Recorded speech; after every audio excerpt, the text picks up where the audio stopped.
Ahora trabajo aquí, ahí dentro, en esa ecología. Yo lo pienso como una ecología.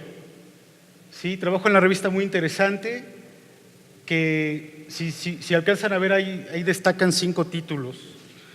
En realidad somos un equipo de 10 personas en oficina, más 40 colaboradores externos, entonces somos 50 personas en promedio. Hay crisis editorial, pero cada vez que vayan a Sanborns y vean cada uno de los títulos, tal vez se puedan pensar que en cada una hay entre 25 y 50 personas trabajando. ¿Sí? Desde que a mí me gusta mucho coleccionar revistas, como periodista formado en este medio, en formato impreso y electrónico, tengo un gusto particular por aquellas revistas orientadas a la ciencia y tecnología. Normalmente uso fascículos de mi colección que he reunido a lo largo de los años para impartir clases y conferencias. ¿Qué pasó?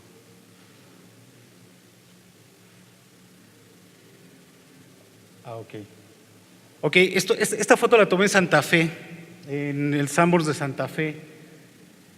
Esta la tomé en Acapulco hace una semana. Y a veces les hago la pregunta a muchos alumnos, les pregunto, oigan, bueno, esta es la sección de ciencia de Sanborns, sabemos que es más grande. Y cuando les pregunto, oigan, ¿y ahí dónde ven la ciencia? Bueno, está muy interesante sin duda, pero de repente se aparece, no, aquí no está National Geographic, pero es común que la gente, hay muchos estudiantes de periodismo que no suelen encontrar la ciencia en estas revistas. Este es en el aeropuerto de San Francisco, que tomé este año en el Congreso Mundial de Periodistas de Ciencia. Habíamos la ya conocida Popular Mechanics, Wired, y esta es una de las pocas tiendas de revistas que encontré en San Francisco. Si se fijan, las de ciencia están atrás de las de mascotas. Hay prioridades. Estoy convencido, por ahí llegué a escuchar un comentario de un profesor de la Universidad Autónoma de Guadalajara que se me escapa en este momento. Lo adapto para mis fines, y es que creo que los medios en el siglo XXI son marcas, deben ser marcas. Estoy convencido, al igual que otros tantos profesionales, que los medios de comunicación actuales ya no se deben referir a sí mismos como periódico, revista o canal de televisión, sino considerarse propiamente como marcas o marcas editoriales, si lo prefieren, marcas que producen contenido multiplataforma con distintos proyectos periodísticos integrados, integrando texto, video, gráficos, fotografías. Estamos viendo un cambio en las redacciones donde ya hay programadores, periodistas de datos, analistas de marketing y una gran variedad de perfiles multidisciplinarios. Lo que quiero destacar es que al ser multiplataforma y convertirse en marca, debemos entender que como marca somos curadores de información. Algo con lo que le he platicado estos últimos meses con Federico Cuxo, hemos coincidido en eso. Nosotros vamos a seleccionar cierta información y se la vamos a ofrecer al público que es fiel a nuestra marca, porque va a confiar en nuestra selección. Tomo prestadas las palabras de la diseñadora Ilse Crawford, de que al trabajar para una marca editorial, como lo ha sido para mí muy interesante, aprendes que se trata de crear una conexión con el público y saber cómo llegar a ellos, cómo emocionarlos, cómo inspirarlos. Al editar una revista tienes una conversación con los lectores y ellos están esperando que no los defraudes, porque además son muy listos. El error más común que tienen los divulgadores de ciencia y algunos periodistas de ciencia es menospreciar la inteligencia de los lectores.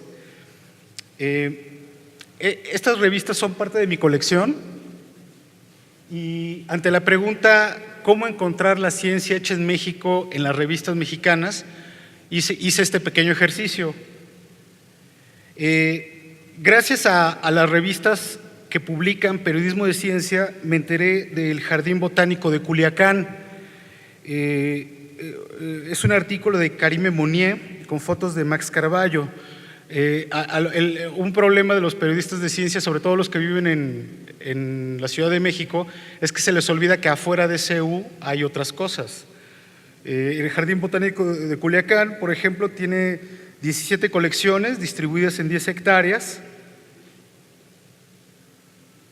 donde muestran más de 1,800 especies. Fue rediseñado por arquitecta Tatiana Bilbao en el año 2000, más o menos, a principios del año 2000, y en realidad es un parque museo con obras de arte contemporáneo que se va a ampliar hasta cubrir 22 hectáreas. Pero aquí destacan que es un proyecto multidisciplinario, un proyecto planteado por los arquitectos Alberto Calac y Juan Palomar, que van a reunir a más de 60 personas entre científicos y jardineros. También, por ejemplo, este Atlas de Observaciones de Marte del artista Jorge de la Garza. Jorge recorrió algunas librerías de viejo y de enciclopedias antiguas y revistas de divulgación, arrancó las páginas de toda la imaginería del planeta Marte. ¿Sí? Recordemos que Marte es el único planeta que tiene robots, ¿sí? Y el hombre no ha pisado un planeta extraterrestre, un cuerpo celeste extraterrestre desde los años 70. Tenemos también las microgeografías del artista Edith Medina, un texto escrito por Nadia Cortés. La microfotografía es un campo que le ha llamado mucho la atención a los artistas plásticos. Incluso aquí en la UAP me voy enterando, tienen proyectos incluso que musicalizan el crecimiento de plantas y crecimiento de hongos.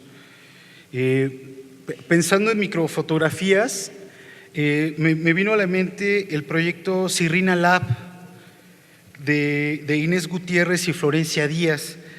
Yo conocí, lo que hacen ellas es musicalizar diferentes imágenes microscópicas, utilizan vocales y música electrónica, y después me voy enterando que Inés Gutiérrez es periodista de ciencia, adscrita a la Red Mexicana de Periodistas de Ciencia.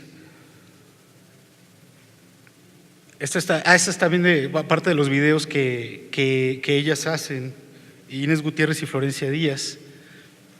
Este artículo que se llama Reinterpretación Virtual, escrito por Pedro Aguilar Ricarde y Milagros Belgrano, le dieron a 3 artistas mexicanos una aplicación de realidad virtual para hacer sus obras. Y los resultados fueron muy peculiares, muy chistosos. También está un artículo Entre animales de Rafael Toriz. Rafael Toriz es un escritor joven que en este caso en particular habla de la singular colusión que hay, los nexos que hay entre antropología, biología, con el arte de Tomás Arceno y Ariel Gustic. Y aquí me detengo con Rafael Toriz porque él participa en otras revistas, pero hice este experimento preguntándole a varios periodistas, oye, ¿y en qué revistas crees que lo encontré? Porque por lo general me dicen, no, pues es que no hay espacios. Y yo pregunto, no mames, cuando yo iba en los 90 no teníamos internet y teníamos revistas. Ahora que hay blogs, ¿por qué no se animan a hacer un blog? ¿Por qué no se...? Y ahí empato mucho con las ideas de Luis Roberto. ¿Por qué diablos no te animas? Todos estos artículos de ciencia los tomé de estas revistas la edición especial de Harper's Bazaar, la edición de arte de Harper's Bazaar, Architectural Digest en español y la revista Animal, que es una revista gratuita que distribuyen en los hoteles del grupo Habita. ¿Sí? Este es un ejemplo de gente que se está abriendo paso. Tal vez ellos no se adscriben como nosotros dentro del periodismo de ciencia. ¿Sí? Tal vez no los veamos aquí, no los veamos en la chorcha, no los veamos en las convenciones, pero están haciendo periodismo de ciencia siguiendo los lineamientos, la identidad de marca de cada una de las revistas. El primer número especial de ciencia y tecnología de una revista que me enteré este año, antes, la revista Harper's Bazaar, sus especiales de arte se han distinguido por muchos detalles bueno, desde la vez que el seminario en Querétaro, hablé de la convergencia interdisciplinaria y, por ejemplo, una revista como Harper's Bazaar ha invitado a la filósofa española con especialidad en filosofía de la tecnología, Eurídice Cabañes, para lo que ella llama hibridación e interacción.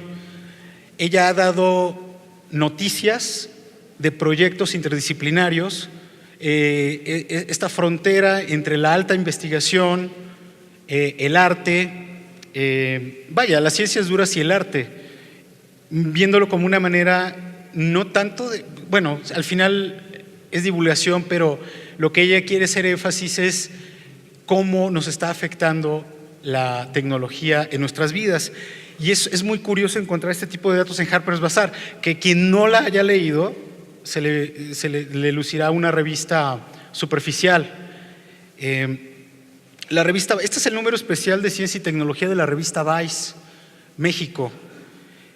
Ahí Rafael Toriz tiene un reportaje sobre clonación de mascotas, pero prestando la atención tiene artículos sobre tecnología médica, biohacking, museos digitales, la entrevista con un investigador de Aguascalientes, especialista en satélites, una aplicación para donación de sangre en línea hecha por un mexicano y una infografía sobre cómo se podrían implantar o borrar memorias. También el perfil de una empresa de nanotecnología mexicana, escrito por Ana Paula Tovar, y bueno, el artículo de clonación de animales de compañía de Rafael Toriz. Es padre ver, aún no lo conozco personalmente, pero te das cuenta de sus inquietudes, de sus intereses, y que en ambos casos él respeta, sabe a quién le escribe, sabe para quién escribe, sin perder su estilo, sabe para quién escribe, sabe a quién va dirigido, sabe el tipo de marca para la que está escribiendo. Esta es una revista esto es muy curioso porque tengo una amiga, Daniela Vega, que contribuye para la sección de tips de belleza.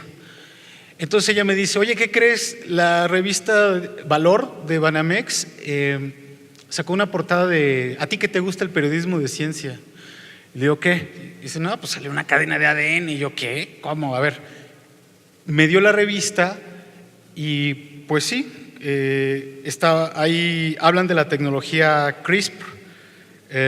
La tengo que apuntar, todavía no me la aprendo. Las repeticiones palindrómicas cortas, agrupadas y regularmente interespaciadas, por sus siglas en inglés, que si tú lo ves en una revista cuyo eje temático es emprendimiento, finanzas personales y empresariales, negocios y estilo de vida, no sé cuál de las dos sea más difícil de pronunciar. Pues esta herramienta molecular utilizada para editar el genoma de cualquier célula la escribió Rodrigo Pérez, que también es parte de la Red Mexicana de Ciencia, y también viene de esa gran escuela que fue de formación de periodistas de ciencia que fue CUO, con al mando de Iván Carrillo, y es muy padre encontrar de repente, tú los conoces de oídas, tal vez no los has tratado, pero ahora sí que sabes que están en el ajo, pero no se están limitando como muchos estudiantes recién salidos de la carrera, interesados en escribir de periodismo de ciencia, que solamente quieren escribir en revistas institucionales o en revistas universitarias de divulgación, ¿sí? Creo que a veces forman más divulgadores que periodistas, y creo que les está fallando mucho a la academia eso.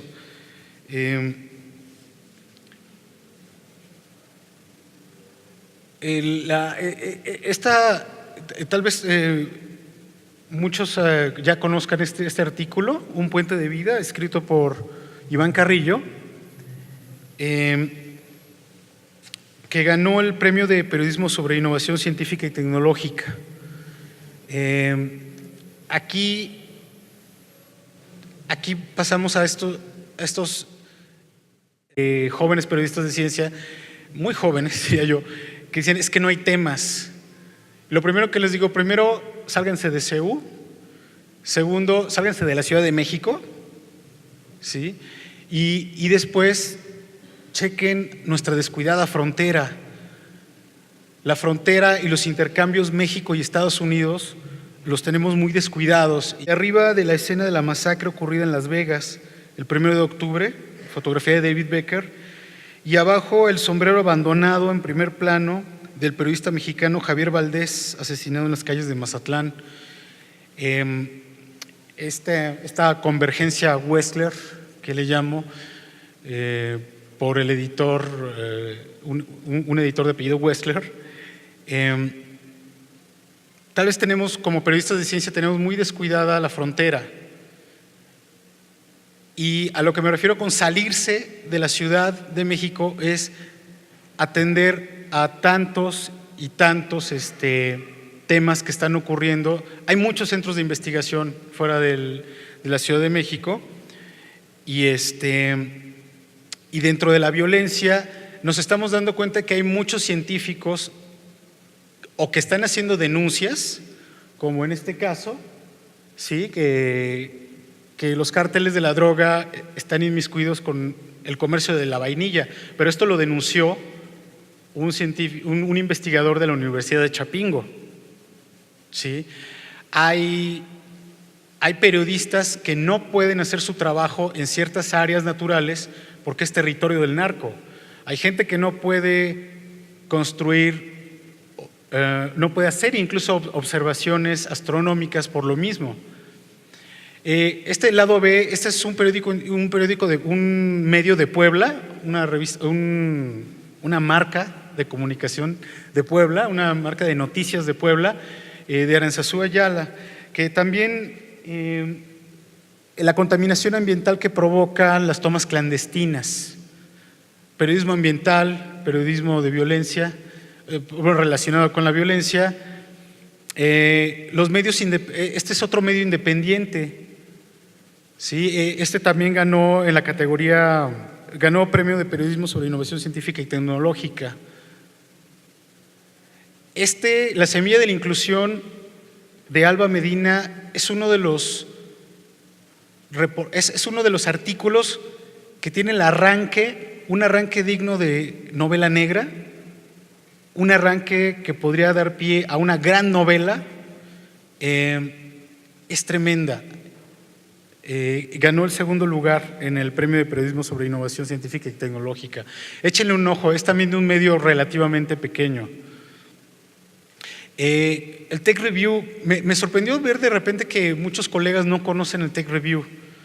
Tiene el ADN de la revista Cuo, ¿sí? Y lo que mencionaba hace un rato, el Tec de Monterrey quería una revista, ¿sí?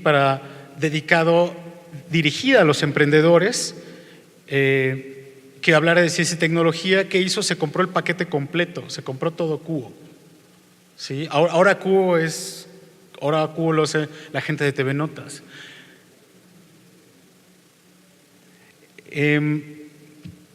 Tuve el privilegio de haber participado como jurado en 2 de los premios que persisten de periodismo de ciencia y he visto con mucha admiración el trabajo, los esfuerzos que ha hecho el taller Jack F. Ely de periodismo de ciencia, porque en el 2009, cuando fui alumno y estuve en la Universidad de San Diego, fue cuando decidí darle un giro más contundente a la revista. Fue cuando se nos dio más presupuesto.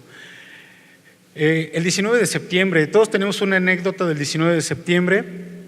Esta es una de las mías, es el edificio de una amiga que se fue a vivir con nosotros porque evidentemente quedó mal su departamento. Y hubo muchas cosas que se pudieron observar. Ya debe haber periodismo de ciencia enfocado a la reconstrucción. Tal vez todos de alguna manera contribuimos a mandar botellas de PET. Hubo muchos artículos sobre estas botellas de PET, colecta de botellas para damnificados, pero ¿de verdad se van a construir? Otra nota de Antimio Cruz, proponen usar patentes libres para reconstrucción después de sismos. El gobierno de la Ciudad de México hizo un comité de ciencia para la reconstrucción, pero no invitó a nadie, salvo a los directores de las universidades. Creo que no vi ningún consejo científico. Los mexicanos se informaron más sobre el sismo en los medios tradicionales, sobre todo la televisión, ¿sí? Pero en Facebook y la radio ahí se iban, En Facebook y la radio ahí se iban. Hubo muchas consultas, sí, muchas consultas de agrietamientos por Twitter y por Facebook. Y de repente todo el mundo era experto en grietas y de repente todos veíamos grietas donde fuera. Sí, esta me encantó, era una barranca, pero se hacía pensar que había sido una grieta gigante, ¿sí? Afortunadamente Magali Herrera, una periodista de Puebla, entró a desmentirlo. Me encantó, ya conocí también el proyecto de Luis Roberto sobre las noticias falsas. Pensé en esto. Bueno, el gran ejemplo horizontal, verificado 19S. Es el gran ejemplo, creo yo, para reportar en tiempo real lo que estaba ocurriendo y combatir las noticias falsas. Los polinesios. ¿Quién conoce a los polinesios? Seguramente tienen hijos, alumnos, ¿verdad? La verdad es que yo los conozco por mis hijos y cuando mi hijo me dijo, papá, los polinesios están haciendo experimentos de ciencia, yo, ¿qué? 11 millones de visitas, ¿sí? Donde estos niños hicieron esculturas de aluminio fundido. Vaya, tienen que verlos, se los recomiendo. Digo, como decía Luis Roberto, es lo que viene, es lo que hay. Dentro de las youtubers de divulgación de ciencia está Karen Mejía, que no tiene, a diferencia de los polinesios, es que los polinesios empezaron como youtubers generales, les llamo yo, y ella se fue directo. A ella no le dio miedo y dijo, voy a ser una youtuber de ciencia.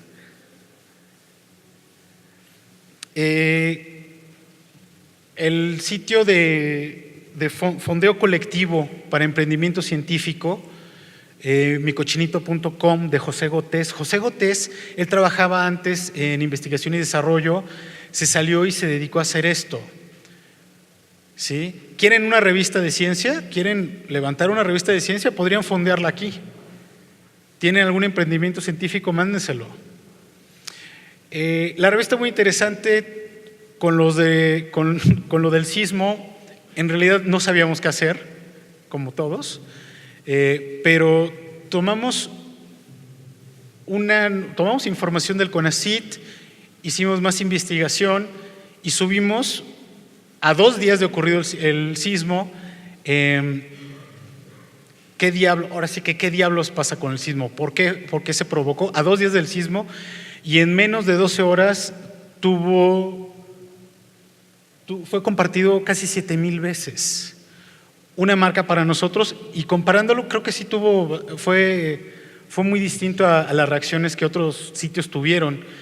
A nosotros nos gustó más bien pensar con la idea de que aún con la confusión 48 horas después se estaban interesando por ello. Le estamos apostando, estamos metiéndonos más con la cuestión digital. Aquí nos estamos comparando no porque tengamos la misma línea editorial, sí, pero son sitios con los que queremos comparar. Y bueno, no somos Cultura Colectiva, que juegan mucho con la pseudociencia. Competimos contra Muy Interesante de España y estamos por encima del Tech Review. Perdón que me apure, pero el tiempo apremia. ¿Saben cuál fue el bestseller? El bestseller del 2016, el libro, el auténtico bestseller del 2016. Sacar bestsellers es muy engañoso, pero un libro promedio mexicano no vende más de entre 2,000 y 5,000 copias. Este libro, que reúne las columnas escritas por Saray Rangel, de Muy Interesante, vendió 40,000 copias en cuestión de 3-4 meses. Nosotros, la gente es fiel a la marca, tenemos muchos seguidores, contamos historias, ¿sí? Ella es Socorro, ella tiene Alzheimer y ella es Mía González. Mía tenía un problema en el corazón y con ayuda de impresión 3D hicieron un simulacro de sus pequeñas venas y le ayudaron a operarla. Y él es Doroteo González, él perdió las 2 manos en un accidente y ahora es un cyborg. Vive de probar prótesis robóticas. Los profesores en México nos siguen mucho, le piden a los alumnos que compren nuestra revista. Coincidió que el regreso a clases, los profesores le pidieron a sus alumnos que fuera parte de sus lecturas, hubo muchos, nos sentimos muy, muy orgullosos de ello. Y pues creo que, disculpen si fue un poco apresurado, que quizá quería decir mucho en poco tiempo, pero quisiera recordarles que necesitamos como periodistas generar nuestros propios medios, ¿sí? No es abrirnos paso, abrir nichos, encontrar nichos. Pensaba hace un rato con lo que decía Luis Roberto y lo que le decía a unos alumnos: si tienen ganas de hacer una revista, háganla. Ahora tienen WordPress, ¿sí? Tienen mucho material. Elijan un tema, sigan una línea editorial, sean fieles a lo que están haciendo y escriban, y sobre todo lean, y lean el trabajo de los colegas. Es muy importante leer el trabajo de los colegas, entérense de lo que estamos haciendo todos. Y bueno, solamente quería recordar a nuestro compañero Roberto Marmolejo Guarneros, que fue coordinador de Muy Interesante en los 90 y quien falleció este año. Él además fue pionero en el periodismo de la comunidad LGBTI. Y bueno, pues les agradezco mucho su tiempo. Si tienen alguna duda o alguna sugerencia, se los agradeceré mucho. Muchas gracias.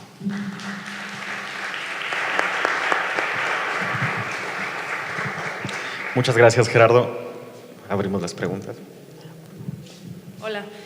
Yo quiero preguntar, con base en las estadísticas que tienen ustedes en la revista, ¿cuáles son el tipo de temas que pues son más hiteros, que llaman más la atención, que más se comparten como en cuanto a ese tipo de estadísticas? Y ¿qué tanto equilibran ustedes el tipo de contenidos? Obviamente todo pues es científico, pero por ejemplo temas de medio ambiente, historias, biotecnología, si me pueden platicar un poco sobre este equilibrio. Bueno, creo que las revistas son trabajos de equipo. Las revistas son trabajos de equipo. tenemos a nuestro editor, Francisco Villaseñor, estoy yo como coordinador, Saray Rangel, Fernanda Morales, que son nuestras redactoras. Mentiría si te dijera que tenemos un sistema, pero siempre tratamos de hacerlo equilibrado. Tenemos nuestra frase, hoy ya tenemos un artículo de animalitos, ¿sí? Hoy ya tenemos tecnología, hoy revisamos nuestro histórico. En Internet hay un equipo aparte, ¿sí? Aunque por lo que he platicado últimamente con las chicas, tenemos un nuevo staff de Internet, mucho más preparado que el anterior, me parece. Obviamente lo que más le va a gustar, lo que más pega, por supuesto, es el sexo. Digo, sé lo que sea, el sexo, las relaciones y la salud, por supuesto. Sí, pues sexo, salud. Pero creo que no hay un estándar, no hay un estándar. La entrada esa de Facebook, que se compartió 7,000 veces no fueron ni 12 horas. Lo que menos esperábamos era que tuviera esa reacción porque ya había pasado tiempo, pero lo que nos dimos cuenta es que le hicimos honor al eslogan de la revista. Somos la revista para saber más de todo. Y si quieres saber más de todo, tienes que hacer muchas preguntas y tener una ignorancia enciclopédica, pero hacer las preguntas a las personas adecuadas. Entonces, la gente nunca va a dejar de hacer preguntas y entre más ayudes a resolverlas, ahí van a estar. Y hay que ser fiel a tu marca, sino, sobre todo eso. Nosotros somos muy interesantes y te vamos a investigar las dudas que tengas. Y la información que te vamos a dar, mira, va a ser, te va a dar de qué hablar con la gente y te va a ayudar a que digas algo interesante a tu novia o a tus familiares en la cena. Pero bueno. Gracias. Una pregunta un poquito técnica que desconozco. ¿Por qué la mayoría de periodistas, blogueros, están en la plataforma de WordPress y, por ejemplo, no están en la de Google cuando hacen sus blogs? Yo tuve un blog en Blogger y tengo uno en WordPress. La verdad es que a mí se me hacen iguales, creo que es más moda, practicidad. Yo creo que es un poco más práctico y más intuitivo WordPress. Okay. Y creo que es más, no soy un experto, pero a mí en particular me gusta más WordPress porque es más intuitivo. Gracias. Sí. Hola Gerardo, a mí me gustaría, preguntarte, Andrés Gallegos del Informador de Guadalajara, preguntarte, mencionabas mucho el tema de la marca, ¿no? Sobre todo muy interesante.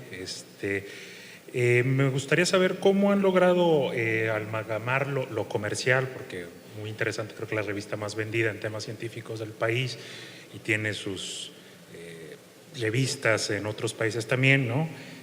Con el rigor científico, porque algunas veces se ha criticado a la revista por algunos temas que se denominan pseudocientíficos en las portadas. Entonces, pero yo al abrir, por ejemplo, yo soy lector de muy interesante desde hace más de 15 años, ¿no? Y al leerlas adentro pues hay fuentes, hay investigación y demás, ¿no? Pero también digamos, a lo mejor a alguna gente no le gustaría eso porque a lo mejor está enganchando de una manera, no sé si leal, pero a mí me interesa, ¿no? El manejo que hace muy interesante de esos temas pseudocientíficos. Entonces me gustaría preguntarte ¿cómo ha logrado muy interesante amalgamar lo comercial con el rigor y de la información y de lo científico en sus notas? Muchas gracias. Sí, cuando yo entré hace 13 años y entré como editor, mi título nobiliario era muy bonito, editor de secciones, era un redactor. Hacíamos 3/4 partes de la revista, se traía de España. Y a partir de 2009, que me nombran coordinador, empiezo a buscar staff. Sí, armamos una redacción grande. Siempre que cuando alguien me pregunta, oye, es que lo de los ovnis, le pregunto, nada más dime qué número, qué artículo fue y quién lo escribió. y a la fecha nadie me ha podido responder. ¿Sí? Y cuando hemos llegado, oye, pero es que escribieron de contacto extraterrestre, pues platicamos con científicos, ¿sí? Tendríamos que platicar con alguien más, ¿sí? Tenemos fuentes, hablamos a la NASA, nos basamos en este paper. Digo, no tendríamos por qué. Ahora, hay un lenguaje que maneja la revista. Sí, la verdad es que hay temas que podrían sonar sensacionalistas, pero pues es el gancho y creo que se vale. Si te van a leer, ¡pum! Y tenemos lectores muy fieles. Y somos quizá la única revista transgeneracional. Nos leyó el abuelito se lo pasó al papá, el papá se lo pasó al hijo y el hijo al nieto incluso ya, con muy junior. Igual, no hay fórmulas, pero creo que nos ha ayudado la profesionalización. No es que seamos interdisciplinarios, pero todos tenemos una obsesión, un tema muy diferente, a veces visiones de mercado muy distintas. Pero lo que sí es cierto es que la curiosidad es un gran mercado. Sí, te digo, siempre va a haber preguntas. Y la mayor herramienta del periodismo de ciencia es siempre hacer preguntas y siempre decir la verdad. Esas dos cosas les digo a mis hijos antes de que vayan a la escuela. Siempre es preguntas y siempre di la verdad. Y pues creo que funciona. Ya me han mentido, pero… Gracias. Gerardo, nada más como comentario a la pregunta anterior, yo mi blog lo tengo en Blogger, y yo tengo la impresión de que Blogger es como más para gente que no sabemos meternos mucho en las herramientas, y creo que WordPress te ofrece mucho más variedad de herramientas y flexibilidad, pero a lo mejor ya es viejita mi visión. Y tengo mi propio punto de vista, aunque ya lo dijiste, la curiosidad, pero yo lo que iba a decir es que muy interesante, tiene el mejor nombre que puede tener una revista de divulgación científica. Muy interesante. Te contaba ayer la anécdota de que cuando queríamos hacer la revista de la UNAM, que se llama ¿Cómo ves? Es un título que no dice nada, ¿no? Podría ser cualquier cosa. Yo quería que se llamara Más Interesante, nada más que no me compraron la idea. Probablemente es bueno que no me la hayan comprado, pero además muy interesante cumple. O sea, realmente muy interesante, es muy interesante. Es la promesa de marca. Entonces, yo creo que de ahí viene gran parte de su éxito. Pero en realidad yo lo que quería es decirte que me conmovió mucho que mencionaras a nuestro amigo Roberto Marmolejo Guarneros, que pues como tú dices fue alguien que hizo mucho trabajo, en cierto modo pionero en periodismo de ciencia. Fue alguien que no estuvo nunca en esta comunidad, no era un lobo solitario, y aparte de su trabajo en periodismo de ciencia y salud, que fue importante, creo yo, y de su activismo LGBT, que también fue importante, él también fue portador de VIH y una de las personas que salieron del closet del VIH de una manera muy valiente. Él participó en una campaña del CONACIDA que era poner fotos de personas que que vivían en su caso con VIH, en que salían en fotos en el metro, así tamaño cartelón, con su nombre y apellido y diciendo: yo soy Roberto Marmolejo Guarneros, soy periodista y vivo con VIH. Y era una campaña para combatir el estigma de que VIH equivale a SIDA y de que estar infectado te convierte en un paria, y que no, que hay personas normales, productivas, sanas, felices, trabajadoras que viven con el virus. Y yo quiero comentar que Roberto no murió de SIDA, llegó a tener SIDA y se recuperó. Le costó mucho trabajo porque llegó muy mal, pero murió, creo que de complicaciones de diabetes y otras cosas. Pero me conmovió mucho que lo mencionaras, y qué bueno, porque pues no tuvimos el gusto de integrarlo a esta comunidad, pero Qué bueno que lo reconoces, muchas gracias.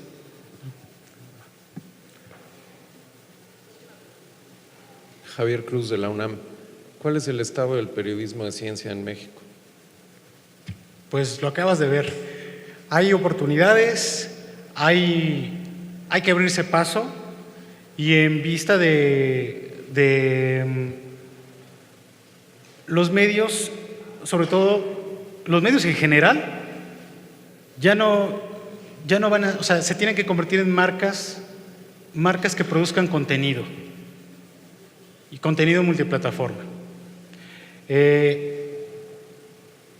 Hay periodistas que están encontrando la manera de hacer su propia versión de periodismo de ciencia siguiendo diferentes líneas editoriales. Ya no tienen miedo ni prejuicio de publicar en otras revistas, ¿sí? Ya no tienen miedo de publicar por ejemplo, en revistas de moda. Ya no tienen miedo de ser etiquetados, ¿sí? A veces hay periodistas de política que ningunean al resto de los periodistas, pero creo que es bueno. Si hubiera una palabra, creo que es bueno. Creo que es bueno. Hay problemas, ¿sí? En los medios hay problemas, pero se está oyendo la voz de los periodistas de ciencia. Y ya.